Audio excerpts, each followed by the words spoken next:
नमस्कार, जय हिंद साथियों, कैसे हैं आप सभी? वैसे तो अच्छे तो नहीं होंगे क्योंकि देश का युवा तमाम इंतजार कर रहा है रेलवे ग्रुप डी के रिजल्ट को लेकर के।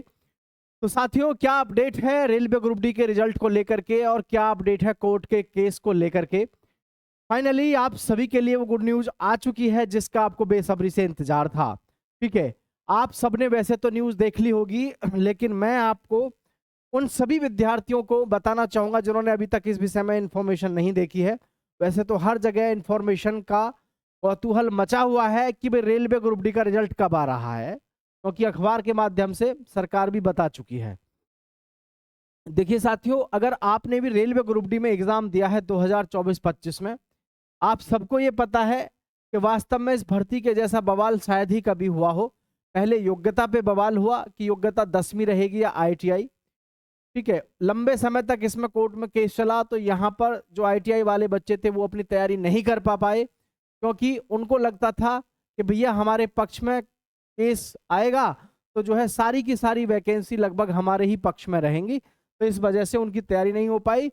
और सही मायनों में देखा जाए तो 50 लाख युवाओं ने जो एग्जाम दिया था रेलवे ग्रुप डी का, 1,08,00,000 में से ज्यादातर युवा उनमें से जो आईटीआई वाले थे, आईटीआई वाले युवा तो बेचारे सही तरीके से अपना पेपर भी नहीं कर पाए। क्यों नहीं कर पाए? क्योंकि वो उलझे हुए थे वैकेंसियों को लेकर के। लगता था कि शायद पूरे की पूरी वैकेंसियों में से 80% वैकेंसी आईटीआई वालों को मिल जाए, लेकिन कोई बात नहीं है, समय के अनुसार हर चीज समझ आती है। मैंने उस समय भी कहा था कि आप किसी के चक्कर में मत पड़िए, आप अपनी तैयारी करते रहिए। ठीक है, और ऐसा पॉसिबल नहीं होता है जब किसी भी भर्ती की प्रक्रिया को निकाला जाता है, ध्यान रखना, तो उसमें आपके द्वारा यानी अभ्यर्थी के द्वारा बदलाव करा पाना बहुत ही इम्पॉसिबल होता है। क्योंकि भर्ती बोर्ड जिस समय भर्ती निकालता है तो वो पूरी सूची जारी करने से पहले वो जो है कैविएट दे चुका होता है असल में, जाकर के हाई कोर्ट और वगैरह में या सुप्रीम कोर्ट में, कि जी हम जो भर्ती करा रहे हैं इस भर्ती पर इस प्रकार के ऑब्जेक्शन आएंगे और इस प्रकार के ऑब्जेक्शन आने से आप भर्ती को बहुत ज़्यादा डिले मत कर देना। ये सारी चीज़ें पहले ही सब कुछ तय हो जाती हैं। ठीक है, अब यहाँ पर मैं बात करूँ तो सबसे पहले तेलंगाना की, तो तेलंगाना हाई कोर्ट के केस की जो अपडेट है वो इस तरीके से है कि वैसे तो आपको पता है इसमें लगातार अंतरिम मिलती रही है और हर बार नई डेट मिली है। ठीक है, और नई डेट हालांकि अभी बहुत दूर है। अभी हमारी जो डेट है वो है 22 जून। ठीक है, 22 जून से लेकर के 25 जून के बीच में जो है कभी भी अब जो है इसकी सुनवाई होगी। लेकिन मैं आप सबको बता दूं ये पहले से ही सब कुछ तय हो चुका है कि जी कोर्ट का केस जो आए, कोर्ट में से जो भी डिसीजन निकले, लेकिन रेलवे को अपना रिजल्ट जारी करने का आदेश मिल चुका है। ठीक है, अब रेलवे को अपना रिजल्ट आदेश मिल चुका है कि जी रिजल्ट आप जारी कर सकते हैं। तो आप यहाँ देखें, तेलंगाना हाई कोर्ट में केस की सुनवाई पूरी, महत्वपूर्ण फैसला बहुत जल्द। ये बहुत जल्द जो है, ये दरअसल में डेट जो दी गई है 22 से लेकर के 25 जून के बीच में आपको सुनवाई का मौका मिल रहा है। किसी भी अभ्यर्थी को नहीं मिलेगा नुकसान, सभी का रिजल्ट होगा जारी। ठीक है, तो ये जितने भी अभ्यर्थी हैं जिन्होंने उसमें कोर्ट में केस किया है, तो बहुत सारे बच्चों को ये लग रहा है कि शायद उनके साथ कुछ फायदा होगा या उनके साथ ही नुकसान होगा। ठीक है, तो ये चीज पहले दिमाग में बैठा लेना कि जी रेलवे की तरफ से किसी भी व्यक्ति को स्पेशल कुछ किसी भी प्रकार का कोई किसी भी को भी स्पेशल किसी तरीके का ना तो नुकसान किया जाएगा, ना उसको किसी प्रकार का कोई फायदा मिलेगा, क्योंकि ये सार्वजनिक चीजें होती हैं, पब्लिकली होती हैं। तो जिस जो टीम जो भी नियम लगना है वो हर एक किसी बच्चे पे लागू होगा। ठीक है, आगे है, कोर्ट ने रेलवे को जल्द रिजल्ट जारी करने का दिया निर्देश। जी हाँ, ये ध्यान रहे, कोर्ट ने कह दिया है कि भाई अब आप अपना रिजल्ट जारी कर सकते हैं और जल्दी से जल्दी रिजल्ट जारी कर दीजिए।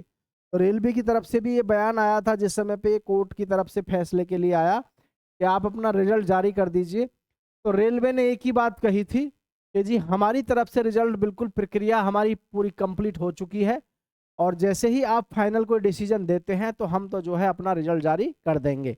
लेकिन ये बात सोचने की है यहाँ कि रेलवे ग्रुप डी में पहले से ही सब कुछ तय था, आखिर कोर्ट में केस जाने के बाद कोर्ट इतना खींचता क्यों है? देखो, भले ही जो है भर्ती बोर्ड ने पहले से ही कोर्ट में बता रखा था कि जी बच्चे से इस प्रकार से हमारे खिलाफ एक्शन लेंगे, आप ज़्यादा उन पे ध्यान मत देना और भर्ती को ज़्यादा दिन मत लटकाना, ठीक है।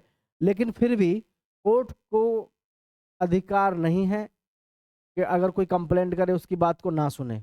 अगर कोई भी युवा साथी सिंगल पर्सन भी कोर्ट में जाकर केस करता है तो भर्ती पर स्टे लगता ही है।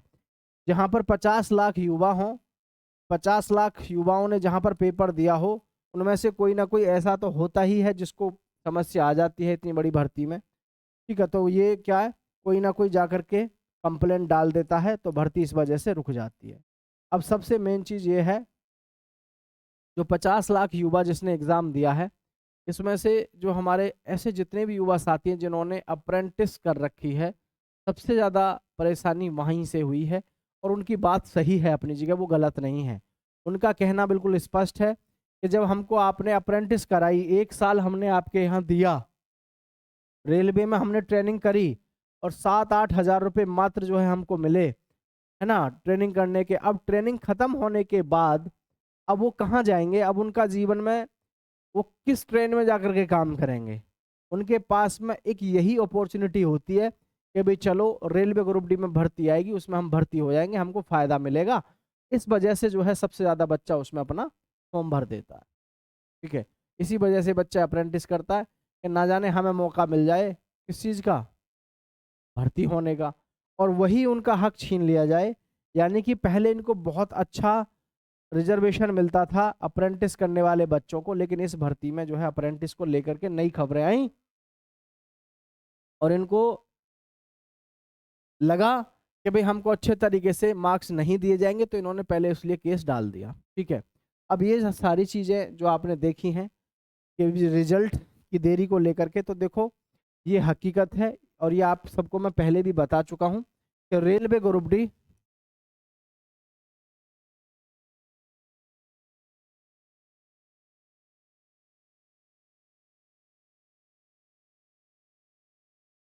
2024-25 की जो भर्ती है हमारी है, ठीक है, इसका जो रिजल्ट है जून के अंतिम सप्ताह में आने की पूरी पूरी संभावना है, ठीक है। क्यों? क्योंकि रेलवे की तरफ से भी ये स्पष्ट निर्देश दिए गए हैं, रेलवे को भी निर्देश दिए गए हैं और रेलवे ने अपनी तरफ से भी बताया है कि जी हम जो है जून के लास्ट तक रिजल्ट जारी कर देंगे, ठीक है।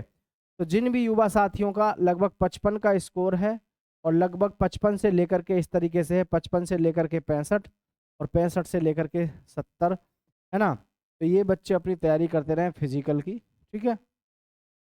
ये तो हैं एससी और एसटी वाले बच्चे, ये हैं ओबीसी और ईडब्ल्यूएस वाले बच्चे, और इधर हैं ये जनरल वाले बच्चे।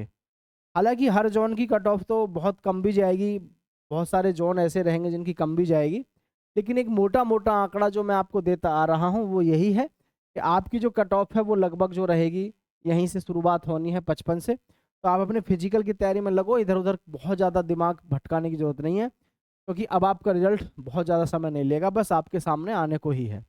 अभी साथी दोस्तों के साथ शेयर कर देना, बिल्कुल घबराने की ज़रूरत है नहीं।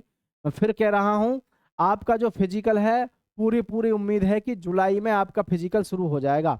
अगर जुलाई में आपका फिजिकल शुरू होता है तो आप खुद समझदार हैं कि सबसे ज़्यादा बच्चा जो फेल होगा वो किस में होगा? रेलवे ग्रुप डी के फिजिकल में होगा। और हर साल ऐसा ही होता है कि बच्चा इस इंतज़ार में रहता है रिजल्ट कब आएगा, मेरा होगा या नहीं होगा, लेकिन उसका हो जाता है और वो फिजिकल में रह जाता है। तो आप अभी से अपनी तैयारी करते रहिए, कट ऑफ बहुत ज़्यादा नहीं जाती है रेलवे ग्रुप डी की।